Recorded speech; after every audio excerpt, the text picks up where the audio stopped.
Hey, good morning, guys. Luis Moreno here with Simply Health Insurance Agency. Got several questions from one of my agents and a subscriber to the channel. And really good questions. Number one, it's talking about a split household.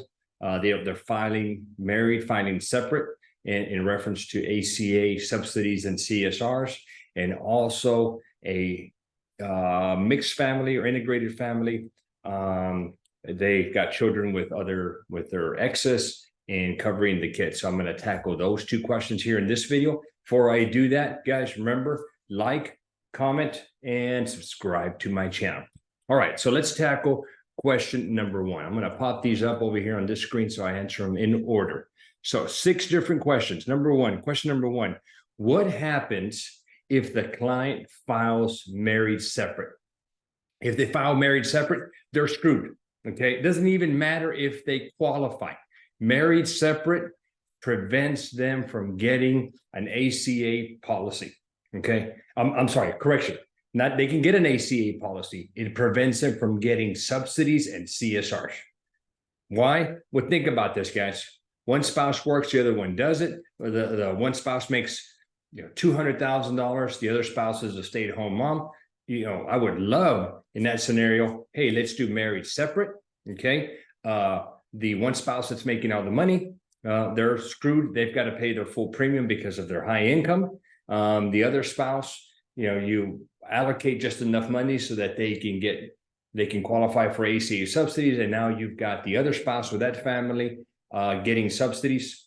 Unfortunately, guys, it does not work that way. Otherwise, we would really be able to game that system.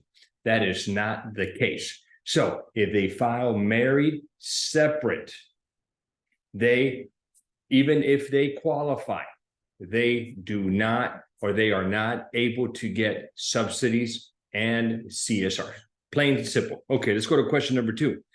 What if the wife qualifies? Well, it's very simple. Again, if they're filing married separate, even if the wife qualifies, cannot get subsidies. Husband would not qualify for ACA. I would assume this is because the husband makes a ton of money. Okay, regardless, it is what it is, guys. If they file married separate, again, same answer, no subsidies, no CSRs. They can get an ACA plan, but they're going to have to pay the full premium. All right, now here's where it gets a little complicated.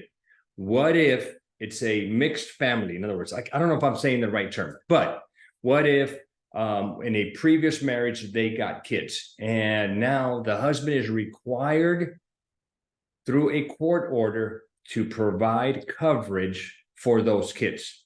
All right, very, very simple here. Okay, if the kids are on dad's tax return, then dad can insure them, and if they qualify for subsidies, they can get them. That's simple. Okay. If the kids are not on dad's tax return, they're on the mom's tax return, the ex-spouse, then dad has to pay full premium. It is what it is, guys. Okay. There's no what ifs. Okay. So again, it's all based on the household. Okay. Whoever is on that tax return is who can qualify for subsidies and CSRs. If they're not on the tax return, dad can insure them. There's nothing wrong with that. I've done one where a dad's got five kids with the ex, and he has to insure all 5 kids. And he qualifies for subsidies, but he qualifies for subsidies with his new wife and their family. But for the other 5 kids, he's got to pay separately. All right. Now, how do you end up doing it? So what you do is you can do a plan for the dad, the current wife, and the family. Okay. For the kids, what you would do is another plan. Now, in this scenario, the ex-spouse lives in another city. Okay. So you would put dad. Okay. And then you would put the kids. All right. And you could list the kids' addresses because you don't want the dad.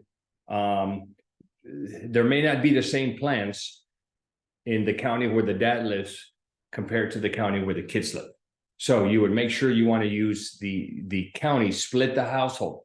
Okay. And you would want to make sure that those kids are in that are getting coverage in that county. getting a plan in that county, getting doctors in that county, not in the county where dad lives, unless they all live in the same county.